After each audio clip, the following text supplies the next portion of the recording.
ሰላም ጤና ይስጥልኝ አንድነት ለውጥ በሀገር ግሩፖች እንደምን አረፈዳችሁ ዘግይቶ የደረሰኝ ዜና አለኝ እሱም በኢትዮጵያ ልዩ ቦታ ድሬዳዋ የሚባልበት አካባቢ ላይ ከትላንትና በስቲያ በቅዳሜ ሌሊት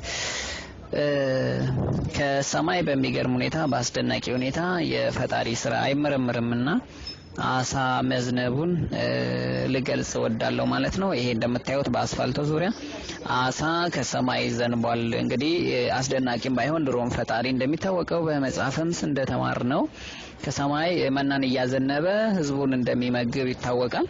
አሁንም በእኛ ዘመን አሳ ከሰማይ መዝነቡን እየተገለጸ ነው። ከአካባቢው ላይ የምታቋቸው ሰዎች ካሉ በደንብ በሉ ሪፖርቱን ሊያደርሷችሁ ይችላሉ ያስባለሁ። እኔ ግን በጣም የተደሰትኩበትና ያደነቅኩትን ላካፍላችሁ ብዬ ነው። መልካም ቀን ይሁንላችሁ። አጃኢብ ያረቢ ጄዴ ካኒ ቶርቲ ጋሪስኒ ፋዋ this is unbelievable God's work will be not can determined by human being. It is greater than of our mind. See you at the top, all of you. Have a nice day.